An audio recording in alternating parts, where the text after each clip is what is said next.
హృదయము అన్నిటికంటే మోసకరమైనది, అది ఘోరమైన వ్యాధి కలది, దాని గ్రహింపగలవాడెవడు. చిన్న ప్రార్థన చేసుకుందామండి. దయామడివైన తండ్రి, కృప కలిగిన దేవ, ఈ ఉదయకాలమందు మీ పరిశుద్ధమైనటువంటి సాన్నిధ్యమునకు మేము వచ్చి ఉండగా ప్రభా, మా అవసరతను మీరు ఎరిగి ఉన్నారు. మా యొక్క హృదయంలో ఉన్నటువంటి కొరత మీరు ఎరుగుదురు. మా కొరతను తీర్చగలిగినటువంటి వారు మీరు ఒక్కరే కనుక ప్రభువా, మీ యొక్క సన్నిధికి మేము వచ్చి ఉన్నాము. అయితే మీ సన్నిధిలో మీ వాక్యము సెలవిచ్చేటువంటి రీతిగా మేము లోబడి దానికి విధేయులమై బ్రతికేటువంటి వారినిగా మమ్మల్ని చేయండి. ఈ ఉదయకాలమందు నీ యొక్క వాక్యం ద్వారా మాతో మాట్లాడండి. క్రీస్తునామందు వేడుకొంచున్నాము తండ్రి, ఆమేన్. సోదరులారా, మీరంతా ఎలా ఉన్నారు? మీరంతా కూడా ప్రభు కృపను బట్టి క్షేమంగాను ఆరోగ్యకరంగాను ఉన్నారని నేను భావిస్తున్నాను. ఇప్పుడు మనం విన్నటువంటి యొక్క వచనము ఇర్మియా గ్రంథము 17వ అధ్యాయము 9వ వచనములో ఈ విధంగా వ్రాయబడి ఉన్నది. హృదయము అన్నిటికంటే మోసకరమైనది, అది ఘోరమైన వ్యాధి కలది, దాని గ్రహింపగలవాడేవాడు. ఈ యొక్క వచనమును మనం చూచినప్పుడు ఇక్కడ 3 విషయములు మనకి చెప్పబడుతున్నాయి. అది మోసకరమైనదని, వ్యాధి గలది అని, దానిని గ్రహించుటకు శక్తి ఎవరికి లేదు అని, ఈ 3 విషయాలు ఇక్కడ చెప్పబడుతున్నాయి. మన యొక్క హృదయమును మనం ఎరుగుదుము. మనకు ఒక హృదయం ఉన్నదని, మన హృదయములో వచ్చేటువంటి తలంపుల ప్రకారము మనము నడుచుకుంటూ ఉంటామని చెప్పి మనకందరికీ తెలిసినటువంటి విషయమే. ఈ హృదయములో వచ్చేటువంటి తలంపులు రకరకములుగా ఉంటాయి. కొన్ని మంచి వస్తూ ఉంటాయి, కొన్ని చెడ్డ వస్తూ ఉంటాయి, కొన్ని చేయదగినవి వస్తూ ఉంటాయి, కొన్ని చేయకూడనటువంటివి వస్తూ ఉంటాయి. అయితే కార్యరూపము దాల్చే ముందు, అంటే ఒక వ్యక్తి ఏదైనా పని చేసే ముందు తన హృదయాంతరంగంలోనికి వచ్చినటువంటి ఏ యొక్క తలంపైనా సరే, ఆలోచననైనా సరే, తాను ముందుగా ఆలోచిస్తాడు. అది హృదయంలోనికి వచ్చిన తోడనే వెంటనే చేసాడు చాలాసార్లు. దానిని గురించి ఆలోచించి అది చెయ్యాలి అంటే ఆ ఆలోచన ప్రకారము తాను చెయ్యాలి అని అనుకున్నప్పుడు తన అప్రూవల్ను, తన పర్మిషన్ను ఇస్తూ ఉంటాడు. మనం అనేక సార్లు కంప్యూటర్ దగ్గర కూర్చొని పని చేస్తున్నప్పుడు యూ నీడ్ పర్మిషన్ అని చెప్పి ఇలాంటి డైలాగ్స్ వస్తూ ఉంటాయి. ఆ సమయంలో మనం పర్మిషన్ ఇచ్చినట్లయితే అది ముందుకు కొనసాగుతుంది, పర్మిషన్ ఇవ్వకపోయినట్లయితే అది అక్కడితో ఆగిపోతుంది. అంటే నీ యొక్క ఆలోచనల ప్రకారము నువ్వు వెళ్ళటానికి నువ్వు నిర్ణయించుకుని దానికి పర్మిషన్ ఇచ్చినప్పుడు మాత్రమే అది కార్యరూపము వైపుకు అడుగులు వేయటం ప్రారంభిస్తుంది. అక్కడ నుండి పన్నాగం అంటే ఏదో కాదు, ప్లానింగ్ అన్నమాట. దాన్ని ఏ విధంగా చేయాలి, ఎప్పుడు చేయాలి, ఇలాంటి విషయాల గురించి ఆలోచించి ఆ నిర్ణయం చొప్పున క్రియారూపము దాలుస్తూ ఉంటుంది ఆలోచన. ఇది మనకందరకు తెలిసినటువంటి విషయమే. అయితే మన యొక్క హృదయము ఎలాంటిదంటే ఎల్లప్పుడూ కేవలము చెడ్డది. అంటే మన హృదయంలో వచ్చేటువంటి ఆలోచనలు ఎల్లప్పుడూ కేవలము చెడ్డవిగా ఉంటాయి. ఎందుకు అలా ఉంటున్నాయి అంటే మన ఓట అలాంటిది. ఓట అలాంటిది అయి ఉన్నది కాబట్టి మనలో కలిగేటువంటి ఆ యొక్క తలంపులన్నీ కూడాను లోక సంబంధమైనవి, చెడు సంబంధమైనవి, ఇలాంటివి వస్తూ ఉంటాయి. చేయకూడనటువంటివే మనలో ఎక్కువగా తలంపులు వస్తూ ఉంటాయి. చేయవలసినటువంటివి అవి రావు. ఇలా ప్రతి ఒక్కరికి హృదయాంతరంగంలో ఎన్నో తలంపులు వస్తూ ఉంటాయి. ఒక మనిషి మంచివాడా చెడ్డవాడా అనేటువంటిది మనం బాహ్య రూపంగా ఎలా నిర్ణయిస్తూ ఉంటామంటే ఆ మనిషి చేసేటువంటి పనులను బట్టి నిర్ణయిస్తూ ఉంటాం. మనుషులందరికీ చెడ్డ ఆలోచనలు వస్తాయి, మంచి ఆలోచనలు వస్తాయి. అయితే వాటిలో వేటిని చేయవలనని వారు నిర్ణయించుకొని ముందుకు వెళుతున్నారో వాటిని బాహ్యంగా చేస్తూ ఉంటారు. కాబట్టి వారు చేసేటువంటి పనులు మంచివై ఉన్నట్లయితే, నలుగురికి ప్రయోజనకరమైనటువంటివి అయినట్లయితే, ఎవరికి హాని చేయనటువంటివి అయినట్లయితే, అప్పుడు మనం ఆ వ్యక్తిని మనం ఏమంటామంటే జనరల్ గా మంచివాడు అని చెప్పి అంటూ ఉంటాం. అయితే కొంతమంది పన్నాగములు అనేటువంటివి చాలా పన్నగలిగినటువంటి వారు ఉంటారు. పన్నాగములు పన్నుతున్నారు అంటే వారి హృదయ ఆలోచనలు కూడాను ఆ విధంగానే ఉన్నాయి అన్నమాట. చెడు సంబంధమైనటువంటివిగా ఉన్నామన్నమాట. చెడు ఆలోచనలు వస్తున్నాయి వారికి. అందువలన వాటి ప్రకారము వారు ముందుకు వెళ్ళవలనని ఆలోచించుకొని నిర్ణయించుకొని చెడు సంబంధమైనటువంటి పన్నాగములను పన్ని ఆ కార్యములను చేయుటకు ముందుకు వెళ్తూ ఉంటారు.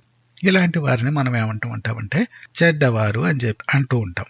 కొంతమంది ఎలా ఉంటారంటే కార్యములను వేరే వారికి అప్పచెప్తూ ఉంటారు. పన్నాగముల వరకు వాళ్ళు చూసుకుంటూ ఉంటారు. అంటే చెడు ఆలోచనలు వాళ్ళకి వస్తాయి.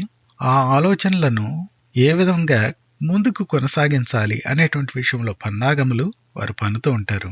ఈ పన్నాగమును ఇతరులకు చెప్పి వారి ద్వారా చేయిస్తూ ఉంటారు. ఇలాంటి వారు కొందరు ఉంటూ ఉంటారు. ఇలాంటి వారిని కూడాను ఇలాంటి పనులు చేస్తున్నారు, పన్నాగం వరకు వాళ్ళు వేసి ఇతరుల ద్వారా ఆట ఆడిస్తున్నారు బాహ్యంగా అని తెలిసినట్లయితే అప్పుడు వారిని కూడా మనం చెడ్డవారని చెప్పి అంటూ ఉంటాము. అయితే ఏది ఏమైనప్పటికీ మన హృదయాంతరంగం అనేటువంటిది ఎల్లప్పుడూ కూడా చెడును ఆశించేటువంటిది, చెడును చేయాలనే కోరేటువంటిది, చెడు వైపుకే ముందుకు సాగేటువంటి ఆ యొక్క నేచరు మనకు ఉంటున్నది. ఒక నూతిని తీసుకున్నట్లయితే ఆ నూతిలో ఊరేటువంటి నీరు సరైనటువంటిది కాకుండా ఉన్నట్లయితే అది నువ్వు ఏం చేసినప్పటికీ ఆ నీరు అలాంటి నీరే వస్తూ ఉంటుంది. ఇక అది నువ్వు పూడ్చివేయటం, మరొక చోట తవ్వుకోవటం తప్ప దానికి మార్గం అనేటువంటిది ఉండదు. ఇదే విధంగా నీ యొక్క ఓట అనేటువంటిది ఎల్లప్పుడూ కేవలము చెడ్డది అని వాక్యం సెలవిస్తున్నప్పుడు నీ యొక్క ఓటను మార్చగలిగినటువంటిది ఏదైనా ఉంటే దాని ప్రకారం మనం చేసుకోవాలి. లేకపోయినట్లయితే ఆ ఓటను పూడ్చివేసి మరొక చోట మనం తవ్వుకోవాల్సినటువంటి అవసరం ఉంటూ ఉంటుంది. ఇక్కడ హృదయమును గురించి అది మోసకరమైనది అని వ్రాయబడి ఉన్నది. మోసకరము అంటే మనకందరికీ తెలిసినటువంటిదే. మోసం చేయడం అనేటువంటిది కొన్నిసార్లు ఇతరులను మోసం చేయాలని మనం ప్రయత్నించినటువంటి సందర్భాలు ఉంటాయి. అదే విధంగా ఇతరుల ద్వారా మోసపోయినటువంటి సందర్భాలు కూడా ఉంటూ ఉంటాయి. మనం ఇతరులను మోసం చేసినప్పుడు చాలా సంతోషిస్తూ ఉంటాం. అదే ఇతరులు మనల్ని మోసం చేసినప్పుడు మనము బాధపడుతూ ఉంటాము, కోపంతో మండిపడుతూ ఉంటాము. ఆ తర్వాత ప్రతీకారం తీర్చుకోవాలని ప్రయత్నిస్తూ ఉంటాము. ఇలాంటివి లోకములో ఎల్లప్పుడూ జరుగుతూనే ఉంటాయి. కొంతమంది సౌమ్యముగా ఉండటం వలన వారిని అనేకులు మోసగించేటువంటి అవకాశం లోకంలో ఉంటూ ఉంటుంది. వారు ప్రతి దానిని ఎవరు ఏది చెప్పినా కానీ నమ్మేటువంటి తత్వం కలిగినటువంటి వారై ఉండటం వలన వారు అనేక మార్లు మోసపోతూ ఉంటారు.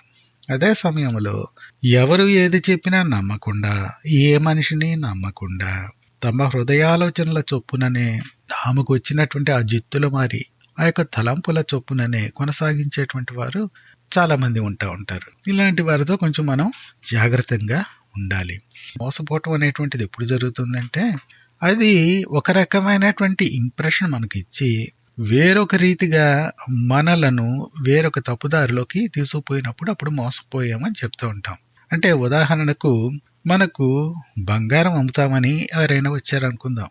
వారు చూపించినటువంటి బంగారము అదంతా కూడాను మనకి బంగారం లాగానే అనిపించింది, అది సరైనటువంటిదే అనిపించింది. తీరా అది కొన్న తర్వాత మనం షాపుకు తీసుకుని వెళ్ళి దానికి వేరొక నగగా చేయించాలని అనుకున్నప్పుడు అరే ఇది బంగారం కాదండి, ఇది కేవలం పైన పూతరాయబడినటువంటి బంగారం మాత్రమే అని ఆ షాప్ అతను మనకి చెప్పినట్లయితే అప్పుడు ఎవరైతే మనకు ఆ బంగారం అమ్మారో ఆ బంగారము మోసగించి బంగారం కానటువంటి దానిని బంగారంగా అమ్మాడు అని అనుకుంటూ ఉంటాం. ఇలాంటి విషయాలు మనకి జరగటానికి కారణము అంటే అన్నిసార్లు కాదు, కొన్నిసార్లు కొందరి విషయంలో మరి ఎక్కువ సార్లు జరగటానికి కారణం ఏంటంటే వెర్రితనం అనేటువంటిది మనుషులకు ఉన్నది. ఈ వెర్రితనం అనేటువంటిది ఎవరికైతే ఉంటుందో వారిని మోసగించటం అనేటువంటిది ఇంకా ఎక్కువగా చేయవచ్చు. మనకు తెలిసినటువంటిదే కదా. కొంతమంది స్త్రీలు ఉంటారు, వారికి బంగారం అంటే ఆశ ఇంత అంత అని మనకి చెప్పడానికి వీల్లేదు. ఇలాంటి ఆశ ఉన్నప్పుడు వాళ్ళు తరచుగా బంగారం కొట్టుకు వెళ్ళటం, అక్కడ వాళ్ళ దగ్గర ఉన్నటువంటి బంగారాన్ని చెడగొట్టి మరొక దానిగా మార్చుకోవటం, లేకపోతే కొత్త బంగారాన్ని కొనటం, ఇలాంటివన్నీ చేస్తూ ఉంటారు. ఈ క్రమంలో ఏం జరుగుతుందంటే ఎవరైనా సరే ఎప్పుడైనా సరే వాళ్ళని మోసగించేటువంటి అవకాశం ఎక్కువగా ఉండొచ్చు. వెర్రితనము ఒక్క బంగారం విషయంలోనే కాదు, అన్నిటి విషయంలోనూ వెర్రితనం అనేటువంటిది ఉండవచ్చు. కొంతమందికి డబ్బు అనేటువంటిది ఒక వెర్రితనము, అంటే వాళ్ళకి తగినంత ఉంటుంది. డబ్బు సంపాదించుకోవటం అనేటువంటిది తప్పని నేను చెప్పట్లేదు.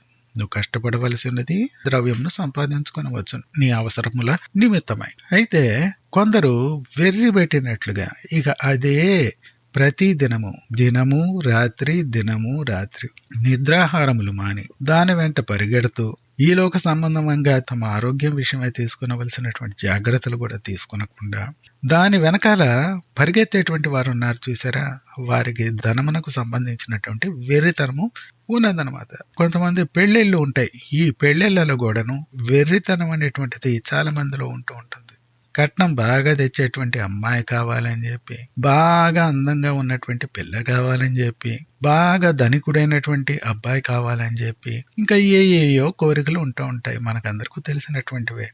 ఈ వెర్రితనం చొప్పున ముందుకు వెళ్ళిపోవటం, ఆ తర్వాత ఈ యొక్క వివాహంలో పెళ్లి చేసిన తర్వాత ఆ పిల్లవాడికి మనసు కుదరక విడిపోవటం అనేటువంటిది, ఇలాంటివన్నీ కూడా మనం చూస్తూనే ఉంటాము.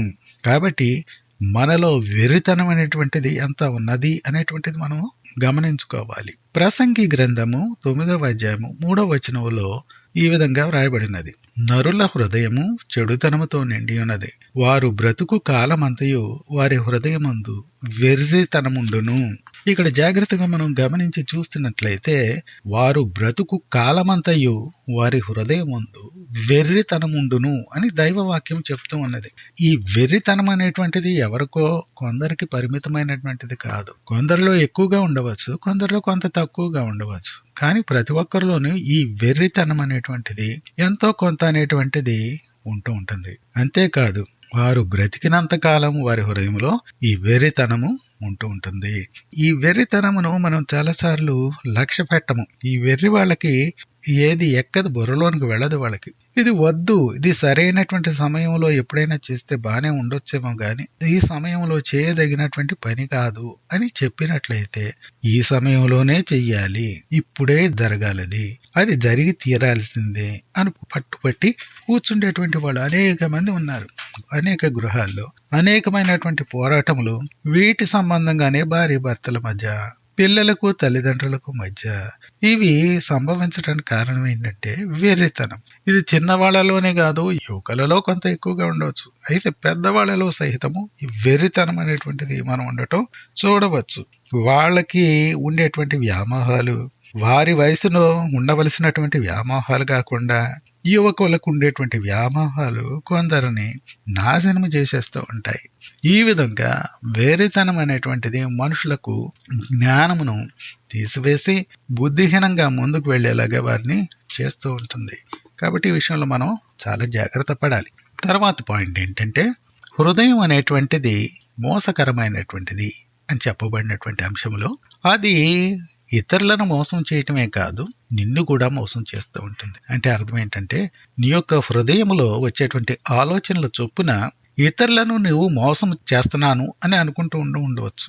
నువ్వు వేసేటువంటి పన్నాగముల వలన, నీకు వచ్చేటువంటి ఆలోచనల వలన ఇతరులను మోసగించి ఆ మోసకరమైనటువంటిది ఏదో నువ్వు వారికి రావలసినటువంటిదో వారిని మోసగించి వేరే రీతిగా మళ్లించినందువలన నీకు వచ్చే గెయిన్ అది ఏదైనా ఉన్నట్లయితే దాన్ని పొందుతున్నావని అనుకుంటూ ఉండవచ్చు నువ్వు. అయితే అది మాత్రమే కాదు, అది నిన్ను కూడా మోసం చేస్తుంది.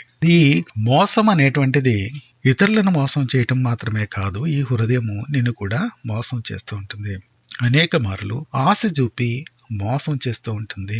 ఈ యొక్క మార్గంలో వెళ్ళటం అనేటువంటిది సరైనదే అనుకుని నువ్వు ప్రవేశిస్తూ ఉంటావు. అయితే కొంత దూరం వెళ్ళిన తర్వాత నీకు తెలిసేటువంటిది ఏంటంటే, ఆ వెళుతున్నటువంటి మార్గం సరైనటువంటిది కాదు అని నీకు తెలుస్తూ ఉంటుంది. ఈ సమయంలో నువ్వు వెనక్కి రావాలంటే రాలేవు, ముందుకు వెళ్ళాలంటేనేమో వెళ్ళటానికి ఇష్టం లేదు. ఏమి చేయాలో పాలుపోనటువంటి పరిస్థితిలో నువ్వు చాలా బాధపడవలసినటువంటి అవసరం ఉంటూ ఉంటుంది. అనేక మందిని మనం చూస్తూ ఉంటాం. ఇతరులను మోసగిస్తున్నామని వారు అనుకోవచ్చు, కానీ వాళ్ళ యొక్క జీవితంలోనే వాళ్ళు అనేక సార్లు వారి హృదయాలోచనల వలన, వారికి కలిగినటువంటి ఆ వెర్రితనం వలన, వారికి ఉన్నటువంటి ఆ వ్యామోహముల వలన అనేక మంది మోసపోతూ ఉంటారు. కొంతమంది బ్రైట్ గా ఉండేటువంటి స్టూడెంట్స్ కొన్ని సందర్భములలో ఈ లోక సంబంధమైనటువంటి వ్యామోహముల చేత పక్కకు ఏడవబడి వారు తమ కెరియర్ లో వెనుకబడిపోయి వారి వెనక ఉన్నటువంటి అనేక మంది వారికన్నా ముందు వెళ్లిపోయి జీవితంలో బాగా స్థిరపడినటువంటి వారు ఉంటారు. అయితే వీరు మాత్రం బ్రైట్ స్టూడెంట్స్ అయినప్పటికీ వారు జీవితంలో తప్పటడుగులు వేయటం వలన వారు మోసగించబడి వెనుకకు విడిచివేయబడతాం అనేటువంటిది జరుగుతూ ఉంటుంది. కాబట్టి ఈ విషయం మనం చాలా జాగ్రత్తగా ఉండాలి. మనం ఏమనుకుంటామంటే హృదయంలో వచ్చేటువంటి మన యొక్క తలంపుల ద్వారా ఇతరులు మనం మోసం చేస్తున్నామని అనుకుంటాం, కానీ అది అన్నిసార్లు సరైనటువంటిది కాదు. కొన్నిసార్లు సరైనటువంటిదే, నీవు ఇతరులను మోసం చేస్తూ ఉండొచ్చు. అయితే నీ హృదయం అనేటువంటిది నిన్నే మోసం చేస్తుంది. అది నువ్వు ఎరగవలసినది. అది నువ్వు ఎంత త్వరగా తెలుసుకుంటే అంత త్వరగా నీ కాలును వెనుకకు లాక్కోవటం అనేటువంటిది జరగగలదు. దానిని ఎరుగకుండా నీవు ముందుకు సాగుతున్నంతసేపు నీవు నష్టపోయేటువంటి పరిస్థితి నిలిచి ఉన్నది. మోసకరమైనటువంటిది అనేటువంటి దానికి ముందు ఒక మాట వాడబడింది. అదేంటంటే అన్నిటికంటే. ఇక్కడ కంపారిజన్ వాడుతున్నాడు. ఏ ఇతరమైనటువంటిదైనా మీరు తీసుకోండి, అయితే నీవు ఈ హృదయాన్ని మిగిలినటువంటి నువ్వు తీసుకున్నటువంటిది ఏదైనా సరే ఈ రెండింటిని పోల్చినట్లయితే ఏది కూడా దీని యొక్క మోసంతో సాటి రాదు అని చెప్తూ ఉన్నాడు. అంటే హృదయం చేసేటువంటి మోసం అత్యధికము అని చెప్తున్నాడు. ఎందువల్ల ఇలా చెప్పాడు అని మనం ఆలోచించినట్లయితే దానివల్ల వచ్చేటువంటి అపాయము, దానివల్ల వచ్చేటువంటి నష్టము అంత మోసకరమైనటువంటిది అన్నమాట. కాబట్టి ఈ విషయంలో మనం చాలా చాలా జాగ్రత్తగా ఉండవలసినటువంటి అవసరం ఉన్నది. ఎప్పుడైనా మీరు మనిషి లేనటువంటి ప్రపంచాన్ని గురించి ఆలోచించారా?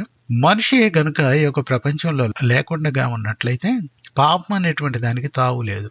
పాపము అనేటువంటిది ఎక్కడొస్తున్నదంటే మనిషి ఉండటం వలన, ఈ మనిషి తాను చేయవలసినవి చేయకుండా తాను చేయకూడనటువంటివి చేస్తూ ఉండటం వలన, దేవుని యొక్క ఆజ్ఞలను మేరటం వలన, తన హృదయంలో ఆలోచించి చెడు వాటిని చేయటం వలన పాపం అనేటువంటిది మనిషిలోనికి వస్తున్నది.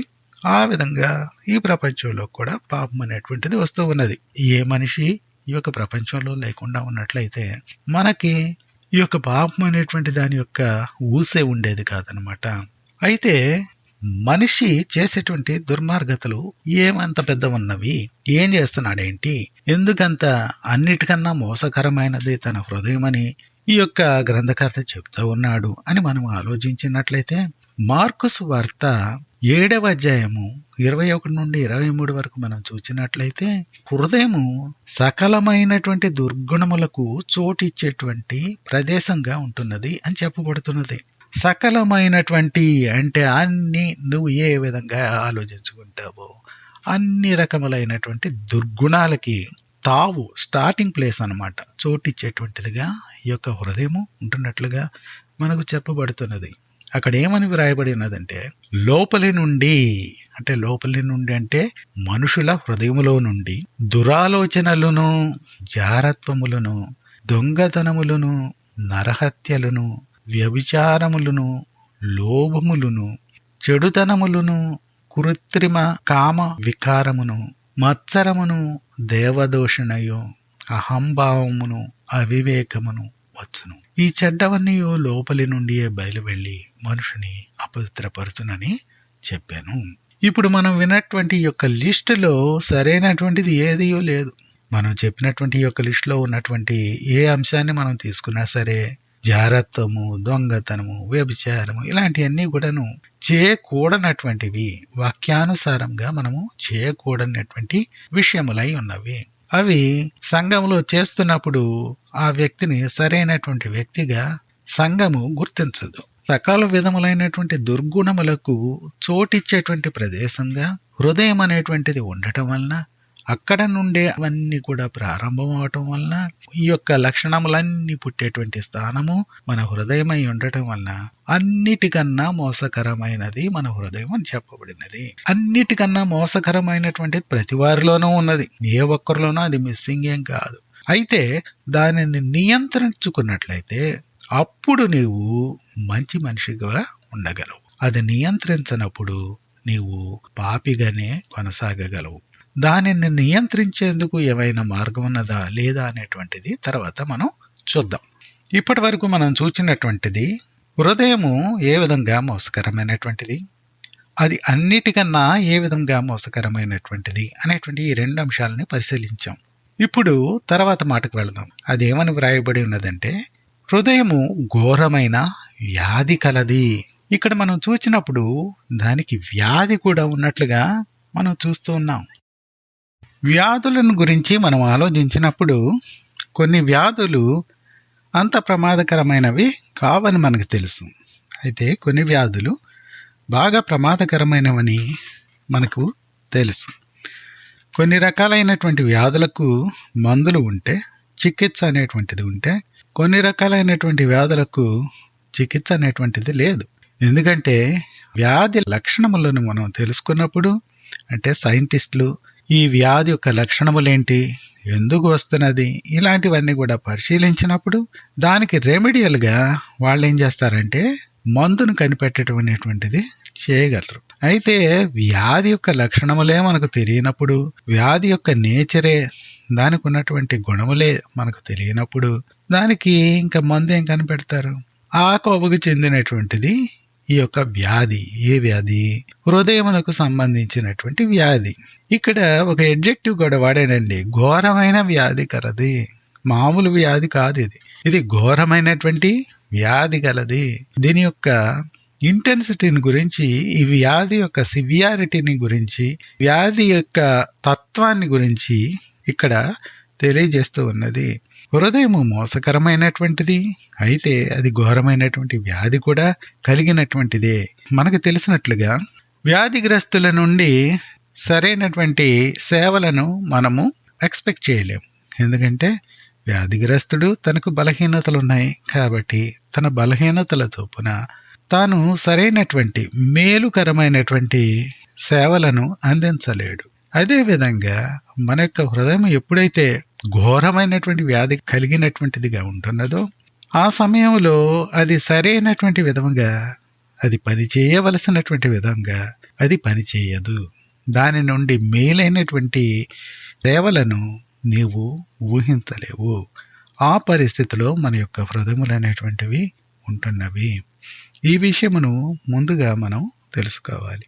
ఈ విషయమును నువ్వు తెలుసుకున్నట్లయితే, దాని నుండి వచ్చే డేంజర్ను నువ్వు తెలుసుకున్నట్లయితే, ఆ వ్యాధిలో నువ్వు పడకుండా, ముందున్నటువంటి ఆ యొక్క ప్రమాదాల్లో నువ్వు చిక్కుపడకుండా ఉండేందుకు వీలవుతూ ఉంటుంది. ఇది ఘోరమైన వ్యాధి కలిగినటువంటిది కావటం వలన దానికి హ్యూమన్ రెమెడీ అనేటువంటిది ఏది లేదు. దానికి ఏదైనా రెమెడీ ఉంటే దైవికంగా ఉండాలి తప్ప నీ అంతటి నీవు దానికి రెమెడీ అనేటువంటిది ఏది కనుగొనలేవు. ఎందుకంటే ఆ వ్యాధి యొక్క నేచరే నీకు తెలియదు. ఇక మూడవదిగా, దానిని గ్రహింపగలిగినటువంటి వాడు ఎవరున్నారు అని ప్రశ్నిస్తున్నాడు. దానిని గ్రహించగలిగినటువంటి వాడు ఎవ్వరూ లేరు అని చెప్తున్నట్లయితే దాని యొక్క పరిస్థితి ఎంత సివియర్గా ఉన్నది అనేటువంటిది మనం ఊహించగలము. ఈ హృదయం యొక్క ఆలోచనలు అనేటువంటివి, ఈ ఆలోచనలు రావటం వలన మనకి సంభవించేటువంటి ఈ మోసాలు ఏ విధంగా ఉంటాయి అనేటువంటి దానిని ఊహిస్తూ తెలుసుకున్నటువంటి వాడై గ్రంథకర్త ఈ విధంగా చెప్తూ ఉన్నాడు. మనము మన హృదయములోనే ఉండి మనకు ఆలోచనలను కలిగిస్తూ మనలను మోసగించేటువంటి ఆ యొక్క హృదయం యొక్క పరిస్థితిని మనం పూర్తిగా గ్రహించగలిగినటువంటి స్థితి మనలో లేదు అని గ్రంథకర్త తెలియజేస్తూ ఉన్నాడు. తర్వాత మత్తయి సువార్త 23వ అధ్యాయము 28వ వచనములో చూసినట్లయితే, మీరు వెలుపల మనుషులకు నీతిమంతులుగా కనబడుచున్నారు, కానీ లోపల వేషధారణతోనూ అక్రమముతోనూ నిండి ఉన్నారు అని ఇక్కడ వ్రాయబడి ఉన్నది. మన యొక్క హృదయం యొక్క పరిస్థితిని ఇక్కడ మరి ఒక 2 మాటల్లో చెప్పాడు. అవేంటంటే వేషధారణ అనేటువంటిది ఒకటి, అక్రమం అనేటువంటిది మరి ఒకటి. ఈ వేషధారణ అనేటువంటిది మనకు అందరకు తెలిసినటువంటిదే. ఉన్నటువంటి పరిస్థితి కాకుండా వేరొక పరిస్థితిలో మనము కనబడినట్లయితే దానిని వేషధారణ అని అంటూ ఉంటాము. ఈ వేషధారణ అనేటువంటిది కేవలము నాన్ బిలీవర్స్, అవిశ్వాసులకు మాత్రమే కాక విశ్వాసులలో సహితము వేషధారణ అనేటువంటిది మనం చూస్తూ ఉంటాం అప్పుడప్పుడు. అన్ని సమయంలో వాళ్ళు ఆ విధంగా ఉండకపోవచ్చును, కానీ వారికి సరైనటువంటి సమయము వచ్చినప్పుడు, పరీక్షను ఎదుర్కొనవలసినటువంటి సమయం వచ్చినప్పుడు వేషధారణ అనేటువంటిది వారిలో నుండి బయటపడుతున్నట్లుగా మనం చూడవచ్చు. ఇది నీలోనూ నాలోనూ ఉన్నట్లయితే మనం దీని విషయం దేవుని యొద్ద కృపను పొందవలసి ఉన్నది. ఆయన యొక్క సన్నిధికి వెళ్లి దీని విషయమై లోతుగా పశ్చాత్తాపపడి ఇది పోయేంత వరకు మనము ఆయన యొద్ద వేడుకొనవలసినటువంటి అవసరము ఉన్నది. ఎందుకంటే తప్పులు అందరం చేస్తాం, కరెక్టే. అయితే ఈ చేసేటువంటి తప్పులలో మనము అవసరము వచ్చినప్పుడల్లా దానికి తగినటువంటి తప్పు చేసేస్తూ ఉన్నట్లయితే మనకును ఇతరులకును భేదము ఏమున్నది?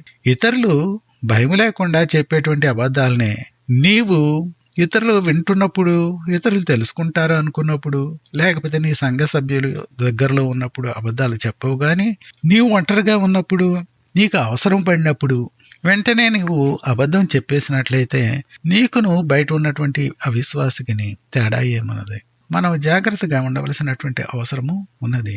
వేషధారణ అనేటువంటిది మనలో చోటు చేసుకున్నదా అని మనం ఎల్లప్పుడూ చూసుకుంటూ ఉండాలి.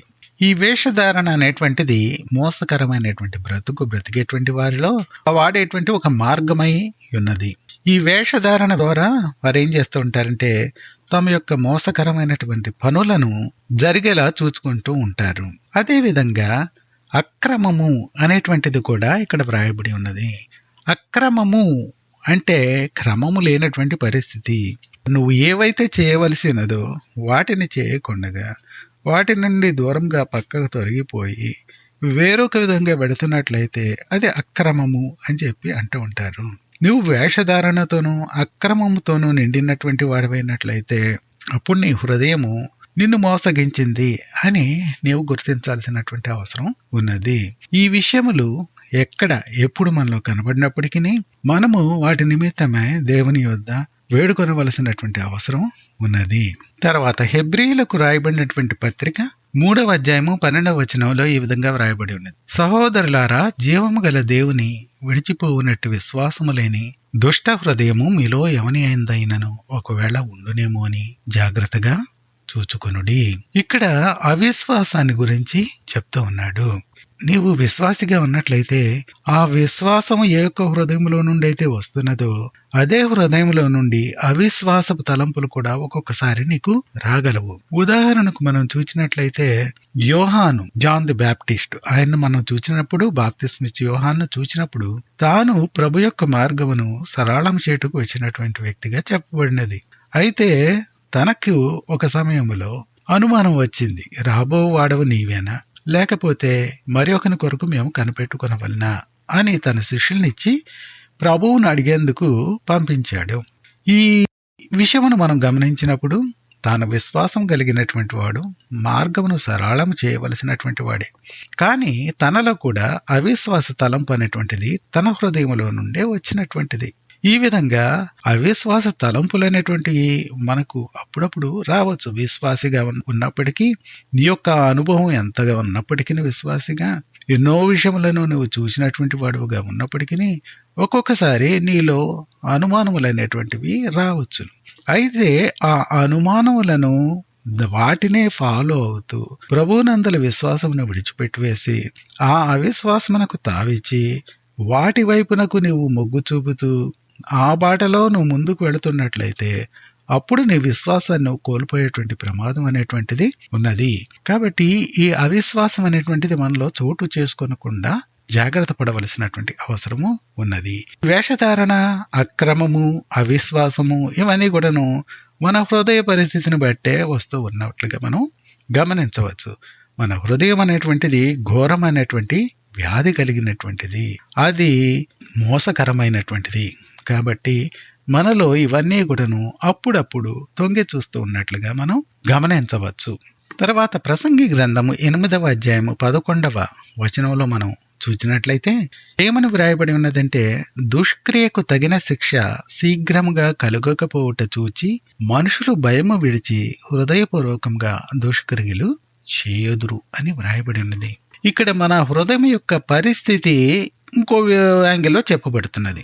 ఏమిటంటే అది ఎప్పుడైనా సరే మనము ఏదైనా తప్పిదము చేసినప్పుడు దానికి శిక్ష ఉంటుంది అని తెలిసినప్పుడు శిక్షణ వేస్తున్నప్పుడు మనం జనరల్ గా కొంత వెనకకు మళ్ళేటువంటి అవకాశం ఉంటూ ఉంటుంది. ఉదాహరణకు కొన్ని దేశాల్లో చాలా కఠినమైనటువంటి శిక్షలు అమలు జరుపుతూ ఉంటారు. మిగిలినటువంటి దేశాల్లో అంత కఠినమైనటువంటి శిక్షలు అమలు జరపరు. ఇక్కడ క్రైమ్ రేట్ ను కనుక మీరు కంపారిటివ్ గా చూసినప్పుడు ఎక్కడైతే శిక్షలు కఠినమైనవిగా ఉంటున్నావో అక్కడ మనుషులు భయపడి ఆ తప్పిదములను చేయటానికి సాహసించరు, భయపడుతూ ఉంటారు. ఒకవేళ వాళ్ళ యొక్క హృదయంలో వాళ్ళకి ఆలోచనలు వచ్చి ఆ విధంగా ముందుకు వెళ్ళాలి అని అనిపించినప్పటికీ రానయ్యున్నటువంటి శిక్షను గమనించుకున్నటువంటి వారై దాని నుండి వెనుకకు తగ్గుతూ ఉంటారు.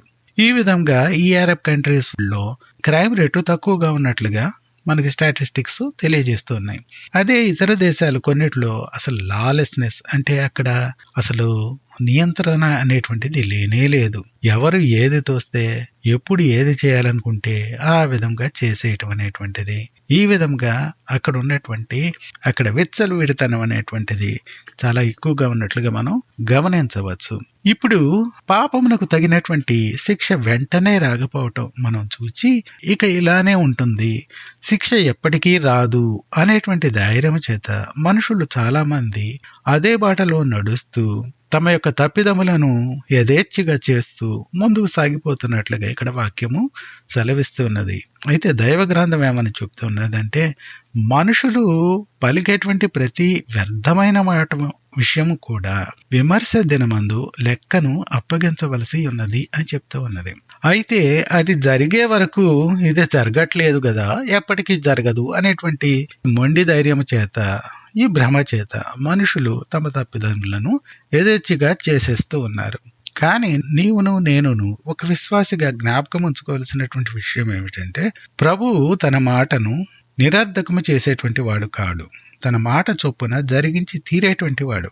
సర్వలోకము గతించిపోయినప్పటికీ ధర్మశాస్త్రము నుండి ఒక పొల్లైనను సున్నైనను తప్పిపోదని వాక్యము సెలవిస్తూ ఉన్నది. కాబట్టి తన వాక్యంలో సెలవిచ్చిన రీతిని ప్రతిదానికి సమయము నిర్ణయించబడి ఉన్నదని, ఆ సమయము వచ్చినప్పుడు నేనును ప్రభువు యొక్క న్యాయపీఠం ముందు నిలబడి మనము మన జీవితంలో జరిగించిన ప్రతిదాని విషయము లెక్కన అప్పగించవలసినటువంటి సమయం ఉన్నదని, మనము ఎల్లప్పుడూ భయం కలిగినటువంటి వారమై క్రీస్తు ముందు నిర్దోషులుగా మనం కనబడున్నట్లుగా మనము మన యొక్క హృదయములను బలహీన పడకుండా ప్రార్థనలో వ్యక్తిగతంగా ఆయనతో గడిపేటువంటి ఆ యొక్క సమయమును ఎల్లప్పుడూ స్థిరంగా మనం కాపాడుకుంటూ ఆయన యొక్క భయభక్తులతో ముందుకు సాగినట్లయితే అప్పుడు మనము స్థిరులమై ఈ హృదయములో మనకు కలిగేటువంటిది మోసకరమైనటువంటి యొక్క ప్రవర్తనకు మనం గురి కాకుండా దాని నుండి బయటపడేందుకు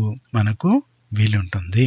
ఇప్పటి వరకు మనం చదువుకున్నటువంటి ఈ విషయములలో హృదయం అనేటువంటిది అది ఎవరిదైనానో అది అన్నిటికంటే మోసకరమైనది అని, అది ఘోరమైన వ్యాధి కలదని, దానిని గ్రహించగలిగినటువంటి వారు ఎవరూ లేరని మనం చూసాం.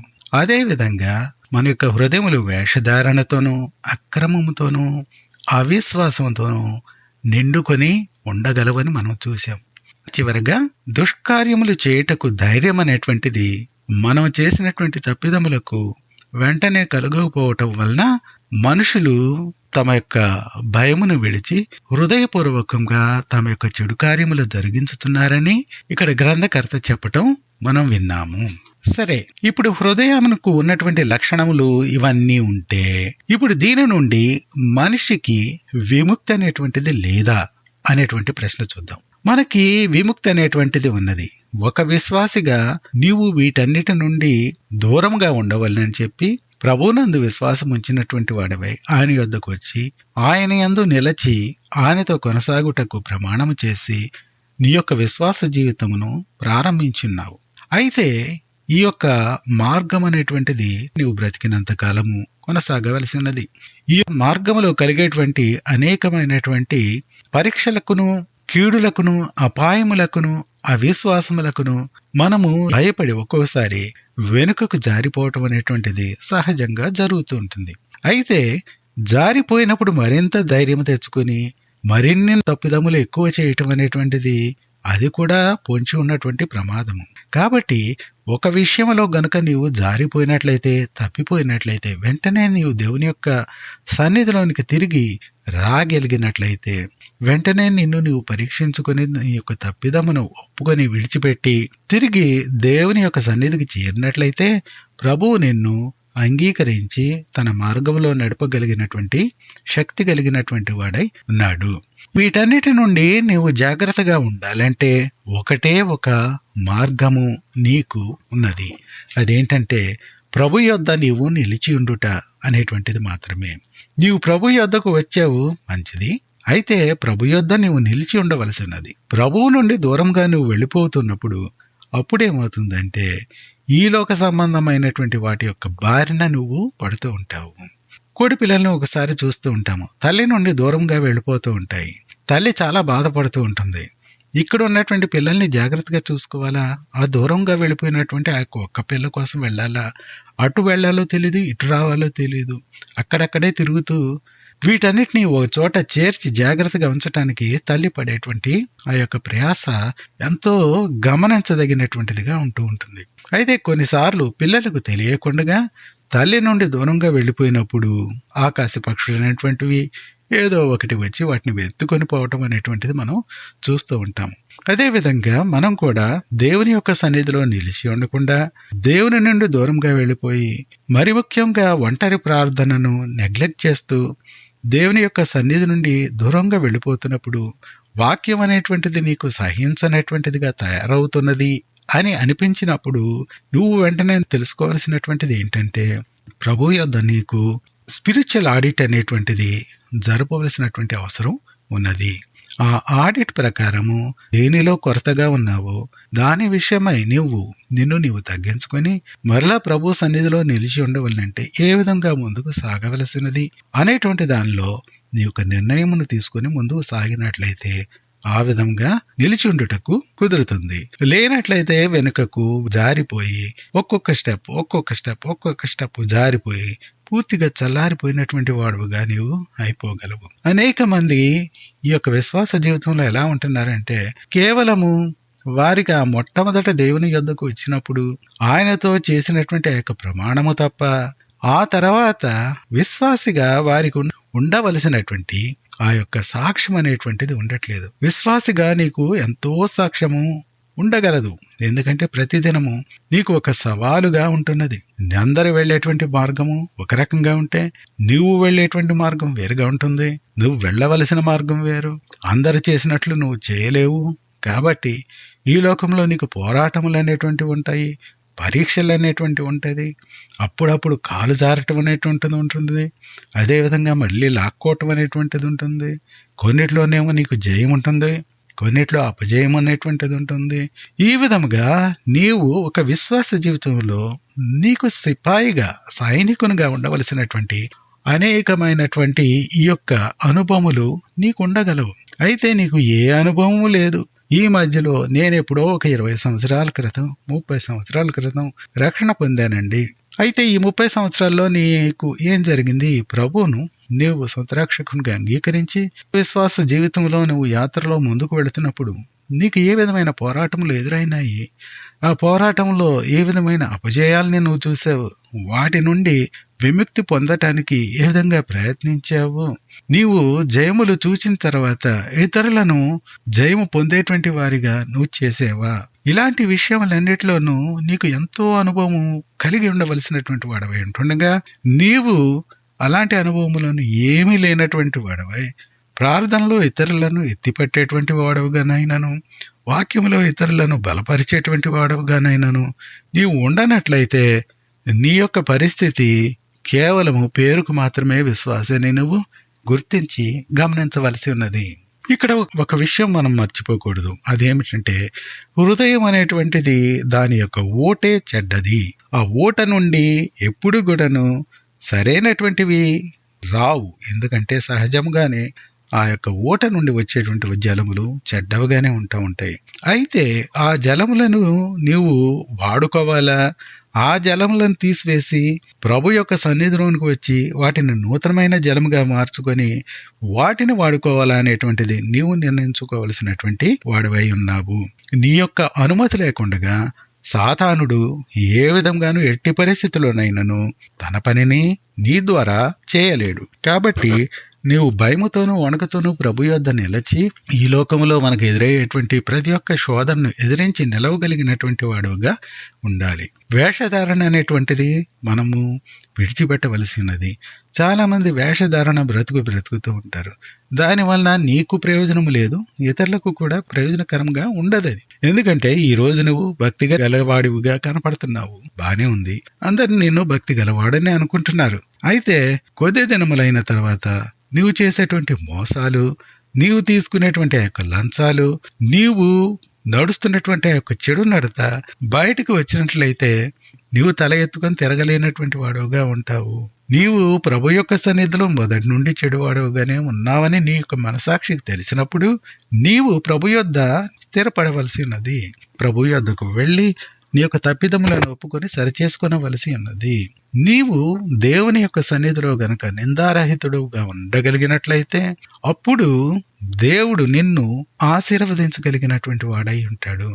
అయితే నువ్వు మోసకరమైనటువంటి ప్రవర్తనతోనూ మనుషులను సంతోషపెట్టవలనని, మనుషులకు కనబడవలనని, నీ యొక్క భక్తిని విశ్వాసమును చూపించుకోవాలని, ప్రదర్శించాలని చెప్పి ఆశపడేటువంటి వాడుగాను, ఆ విధంగా ప్రయత్నించేటువంటి వాడుగాను నీవు ఉన్నట్లయితే నిన్ను నీవే మోసపరుచుకుంటున్నావని జ్ఞాపకం ఉంచుకో.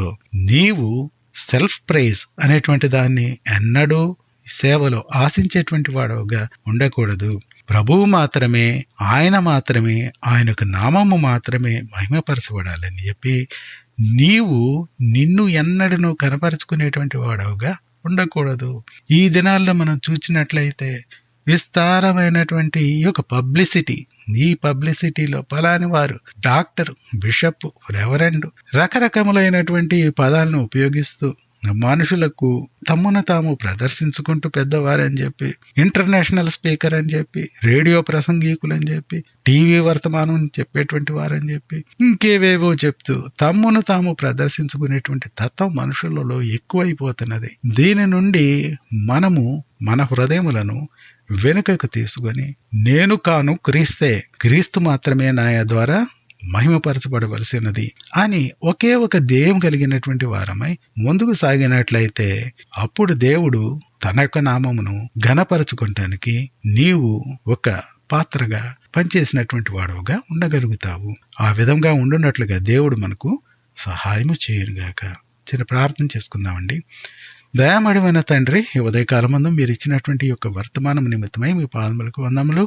ఈ యొక్క వర్తమానము మా హృదయంలోనికి వెళ్ళి మమ్మలను గ్రహింపచేసి హృదయాంతరంగంలో పనిచేసి మమ్మలను ప్రభువా నిందారహితులుగా ఉండునట్లుగా మా యొక్క మోసకరమైనటువంటి బ్రతుకు నుండి, వేషధారణ నుండి, అక్రమము నుండి మమ్మలను విడిపించి మమ్మలను సజీవులనుగా ఎల్లప్పుడూ నిలిపి ఉంచున్నట్లుగా మీ వాక్యములో ప్రభువా మాకు ఉదక స్నానమును చేయించండి. క్రీస్తునామందు వేడుకొంచున్నాం తండ్రి, ఆమేన్.